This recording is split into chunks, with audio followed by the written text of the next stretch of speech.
¿Has pensado en cuál es la diferencia entre ser valiente y ser estúpido? Y digo esto porque al parecer la línea entre la valentía y la estupidez es muy delgada. Me he preguntado esta diferencia durante ya un tiempo, pero el parteaguas fue cuando en el video de Ben, la vaca, de la granja, alguien me comentó: está bien lo que piensas, pero recuerda que el cementerio está lleno de valientes y la verdad tiene razón. E incluso hay un dicho que dice: de valientes y dragones están llenos los panteones. Así que me puse a pensar cuándo se debe ser valiente y cuándo no. Solo alguien sabio podría saber la diferencia en el momento adecuado. Déjame ponerte un ejemplo. Se podría decir que alguien valiente no huye de una pelea o una batalla, ¿no? Pues déjame contarte que Benito Juárez no pensaba igual. El contexto es que durante la segunda intervención francesa en México, cuando los galos vinieron a exigir su pago de deuda, y esto después del sitio de Puebla, los franceses avanzaron hasta la Ciudad de México para tomarla, por lo que Juárez huyó de la capital a San Luis Potosí, convirtiendo esa ciudad en la nueva capital. Y aunque la Ciudad de México había sido tomada, mientras Juárez siguiera vagando por ahí, llamando a los ciudadanos y al ejército a la batalla, la guerra no terminaría. Así que los franceses tenían que capturar a Benito Juárez para terminar de una vez por todas con la guerra y conseguir la victoria. Juárez pudo haber tomado una posición valiente y quedarse a pelear desde la Ciudad de México,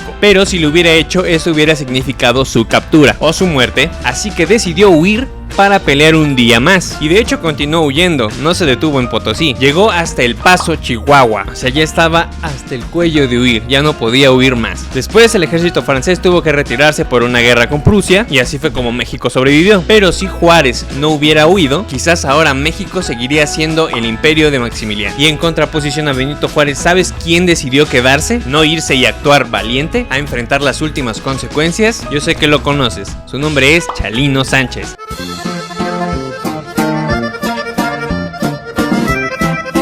Si después de haber recibido el mensajito de que no cantara, hubiera actuado con el cerebro, quizás ahora seguiría vivo y haciendo buena música. Esa es la línea delgada a la que me refiero entre el valor y ser un reverendo conejo. ¡Eres un reverendo pendejo! En respuesta a esa pregunta se me ocurrió el principio de valentía que acabo de inventarme, que consta de 3 sencillos puntos, para saber cuándo se debe ser valiente y cuándo no. O en pocas palabras, cuándo se debe aplicar el mejor aquí corrió que aquí quedó. El punto número 1 es el propósito lógico. ¿Para qué y con qué fin voy a ser valiente? Se debe pensar en las consecuencias de los actos y en un sinnúmero de variables dependientes de la situación. Por ejemplo, pelearme en el tránsito no es valiente. O sea que si alguien te insulta y se baja de su auto a querer pelear y tú le respondes bajándote también de tu auto y yendo a pelear, eso no es valentía. Pero por ejemplo, evitar que le roben el bolso a tu mamá, eso sí. Otro ejemplo que puedo darte es lo que pasó en los Oscars con Will Smith y el comediante que no recuerdo su nombre. Eso tampoco es valentía, porque gracias al propósito lógico hay que tener en cuenta que las personas que insultan no tienen mayor trascendencia en la vida, así que callar un insulto con una buena cachetada no es valentía tampoco. Pero que una persona mucho más grande y fuerte como es Will Smith cachetea a una persona mucho más débil como el comediante, entra en el punto número 2, que lo veremos en un momento. Ahora, por ejemplo, el propósito lógico también nos manda a reflexionar que la violencia no es la única muestra de valentía. Por ejemplo, alzar la voz ante una injusticia también es una forma de mostrar valor. Y tengo otro ejemplo que se resolverá en el punto 3. Si están abduciendo a un pequeño, tratar de evitarlo sería valiente. Pero espera, tratar de evitar una abducción no es tan fácil, y lo veremos en el punto 3. Nuestro punto número 2 es el rival. Y este punto nos habla de cuando un sospechoso se convierte en un atacante, verbal o físicamente. Y si este punto ve específicamente cuando ya se convierte en un atacante. A igualdad de posibilidades, ¿dicho atacante es realmente un rival? Aquí es donde retomamos el ejemplo de Will Smith y el comediante. Me refiero a que Will Smith mide como 1,85 m, 1,90 m y también pesa 80 kilos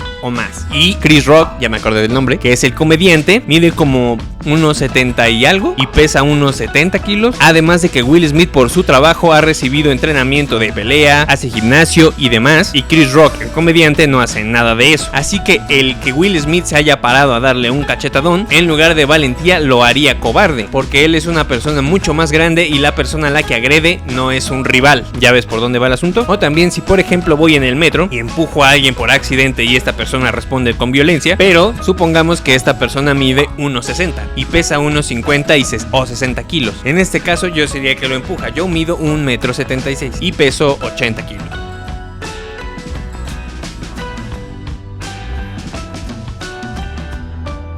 76. 80 kilitos. Entonces, si yo respondiera a dicho atacante en el metro con violencia innecesaria, o sea, poniéndole en toda su mamacita, no sería valiente. Solo sería valiente y justo detener la agresión, más no demolerlo a golpes. Aquí también entran los supuestos de las competencias. Por ejemplo, subirse a un ring con una persona más pequeña, más ligera o incapaz de pelear, o sea, no entrenada, tampoco te vuelve alguien valiente. Por ejemplo, en mi caso, que he hecho algo de lucha, algo de jiu-jitsu y un poquillo de MMA por ahí, subir a un ring y pelear con alguien que no tiene ningún entrenamiento no sería valiente ni justo. Aquí también entran las diferencias de edades. No puede haber una edad significativa con mi rival, o por ejemplo este caso entre Jake Paul y Mike Tyson, ya que enfrentarme con ese rival tampoco me hace valiente, así nuestra estatura y peso sean similares. Los animales también entran más o menos en esta categoría. ¿A qué me refiero? Digamos que un perro ataca a tu chilpayate. Chilpayate es hijo o hija. No es lo mismo que lo ataque un chihuahua a que lo ataque un pitbull. O sea que detener demasiado fuerte al chihuahua no es valiente. Sin embargo, con el pitbull, pues que Dios te ayude. Y es lo que nos lleva al tercer punto: probabilidad